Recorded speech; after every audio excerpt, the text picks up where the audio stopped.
क्या हुआ जब अचानक अयोध्या पहुंचा? सैकड़ों नागों का झुंड। इनका संबंध नागलोक से बताया जा रहा है।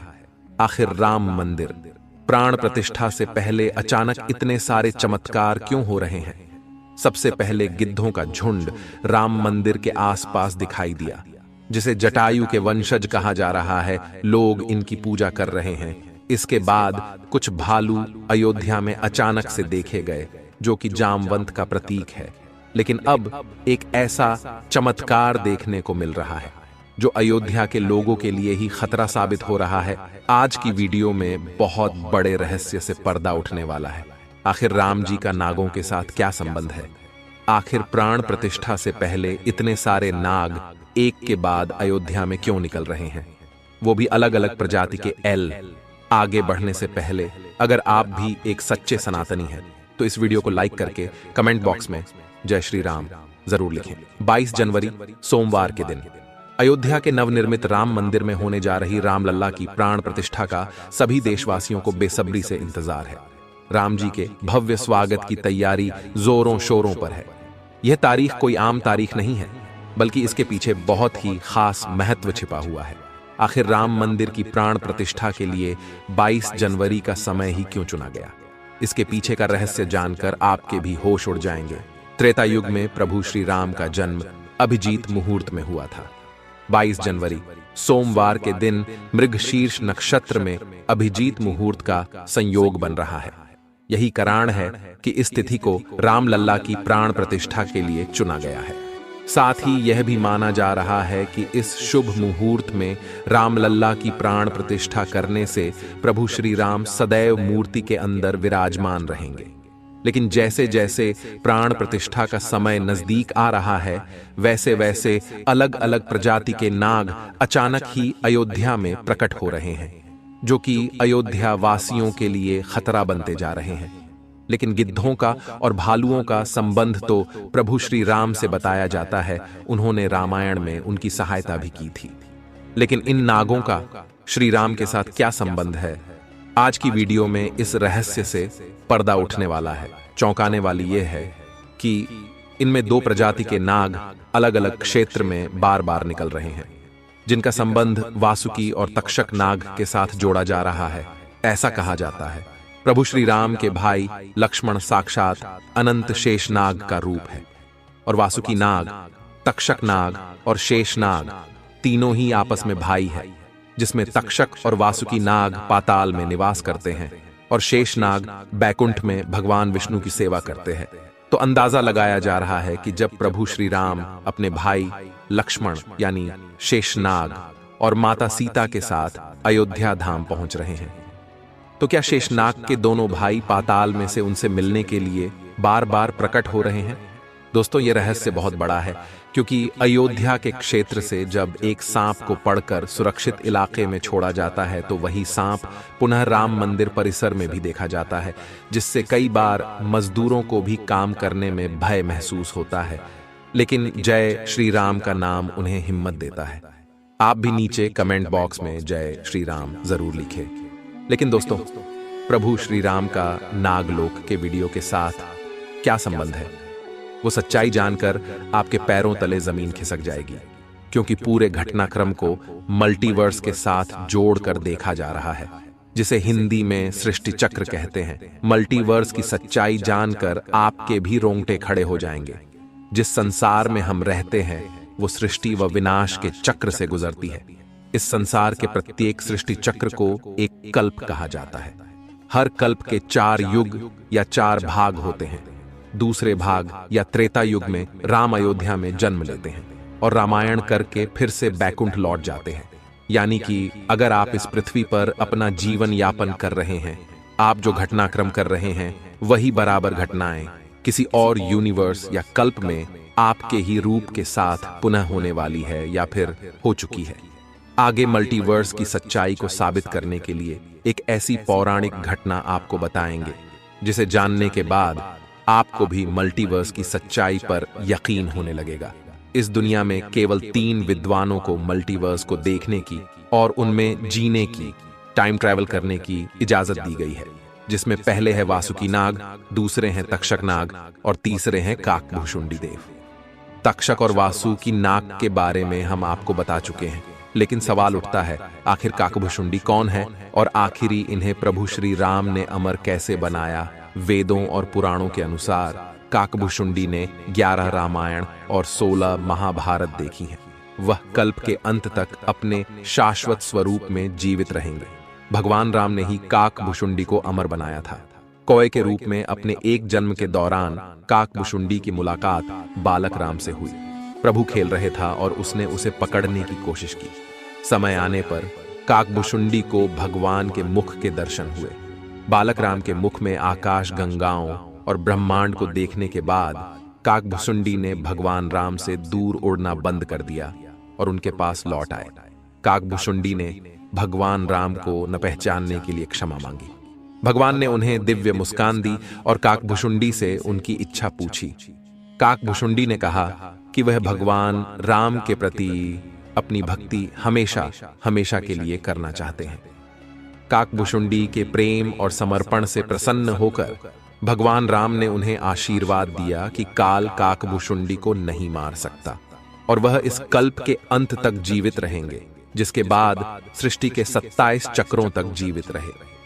उन्हें अमरता का वरदान प्राप्त हुआ। वे कौवे के रूप में जीवित रहे क्योंकि उन्हें भगवान राम के निकट रहने का अवसर मिलता। जब भी भगवान राम का जन्म होता है, वह अयोध्या जाते हैं और भगवान राम को एक बच्चे के रूप में बड़े होते और खेलते हुए देखते हैं। यह भी हो सकता है काकभुशुंडी अयोध्या में भी हाल फिलहाल मौजूद हो और राम मंदिर के निर्माण कार्य को अपनी आंखों से देख रहे हो। यानी कि यह तीनों विद्वान अपनी मर्जी से किसी विकल्प यानी यूनिवर्स में जा सकते हैं, टाइम ट्रेवल कर सकते हैं। और अयोध्या में अचानक से नागों का पाया जाना, वो भी राम मंदिर प्राण प्रतिष्ठा से पहले, तो इनका संबंध भी वासुकी और तक्षक नाग से लगाना गलत नहीं होगा। इन नागों के दर्शन मात्र से भक्तों का उद्धार हो जाता है। लेकिन कई लोग होंगे जो अभी भी मल्टीवर्स यानी सृष्टि चक्र को मानने को तैयार नहीं होंगे। लेकिन आगे हमें कैसे कहानी, एक ऐसी सच्ची कहानी आपको बताने जा रहे हैं जिसका संबंध रामायण से जुड़ा है, और इसे जानकर आपको विश्वास हो जाएगा कि मल्टीवर्स वास्तव में होता है। जिस तरह दुनिया में आने वाला हर इंसान की मृत्यु निश्चित होती है, उसी तरह इंसान रूप में जन्म लेने वाले भगवान के अवतारों का भी इस धरती पर एक निश्चित समय है। वो समय समाप्त होने के बाद उन्हें भी अपने प्राण त्याग करके अपने लोक वापस लौटना पड़ रहा था। उसी प्रकार भगवान श्री राम भी इस लोक को छोड़कर वापस विष्णु लोक गए। भगवान श्री राम के मृत्यु में सबसे बड़ी बाधा उनके प्रिय भक्त हनुमान थे, क्योंकि हनुमान के होते हुए यम की इतनी हिम्मत नहीं थी कि वो राम के पास पहुंच चुके। लेकिन स्वयं श्री राम से इसका जो हल निकाला वो मल्टीवर्स यानी सृष्टि चक्र के साथ जुड़ा हुआ है। एक दिन राम जान गए कि उनकी मृत्यु का समय हो गया था।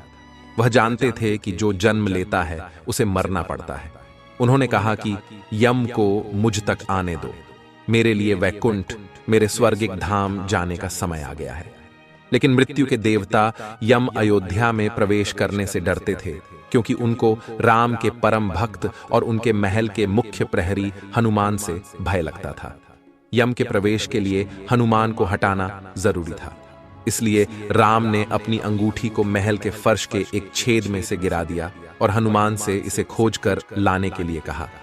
हनुमान ने स्वयं का स्वरूप छोटा करते हुए बिल्कुल भंवरे जैसा आकार बना लिया और केवल उस अंगूठी को ढूंढने के लिए छेद में प्रवेश कर गए।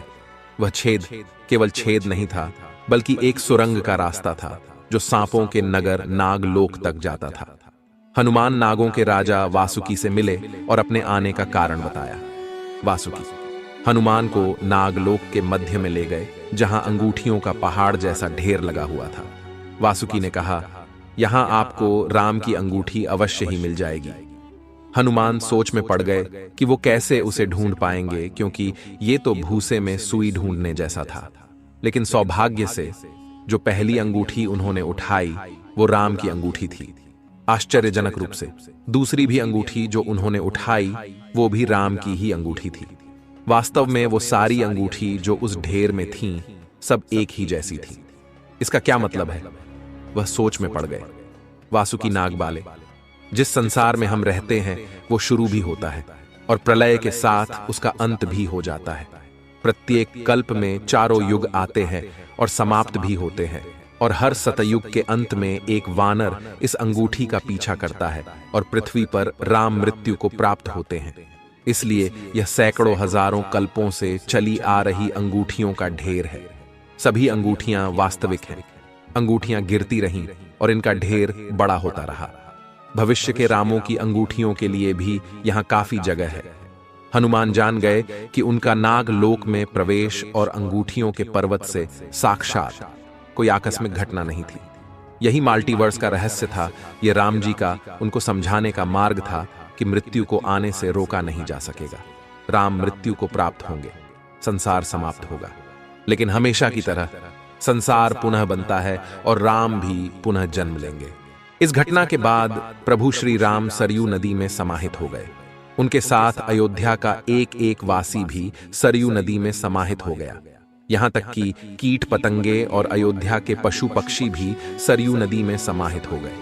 ऐसा कहा जाता है अयोध्या में जितने भी रहिवासी रह रहे थे वह सभी देवी देवताओं के ही अंश थे, जो प्रभु श्री राम की लीला को अपनी आंखों से देखने के लिए अयोध्या में रहवासियों की तरह रह रहे थे। जब रामायण काल पूरा हुआ तो वह भी प्रभु श्री राम के साथ अपने अपने धाम लौट गए। मात्र अयोध्या का भूभाग ही बच गया और वर्षों तक यह भूमि यूं ही पड़ी रही। बाद में श्री राम के पुत्र महाराज कुश ने अयोध्या को फिर से बसाया। इसका वर्णन कालिदास के ग्रंथ रघुवंश में मिलने की बात कही जाती है। रामायण के अनुसार कुश ने ही सर्वप्रथम पत्थरों के खंभों वाले मंदिर का अपने पिता श्री राम की पूज्य जन्मभूमि पर निर्माण करवाया। वहीं जैन परंपराओं के मुताबिक अयोध्या को ऋषभदेव ने फिर से बसाया था।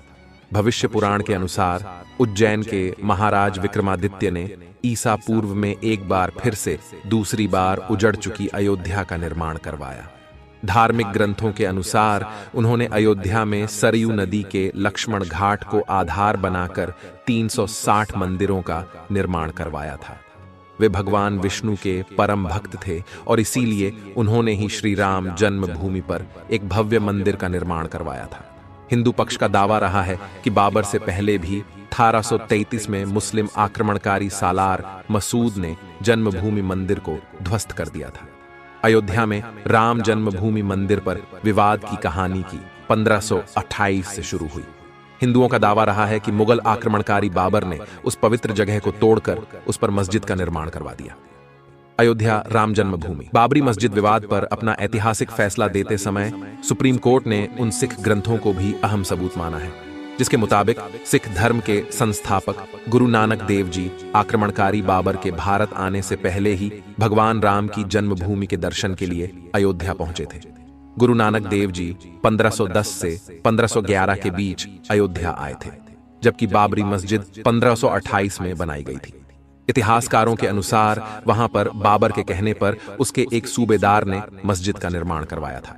23 दिसंबर 1939 को राम जन्मभूमि मंदिर के इतिहास में एक बार से जबरदस्त मोड़ आ गया।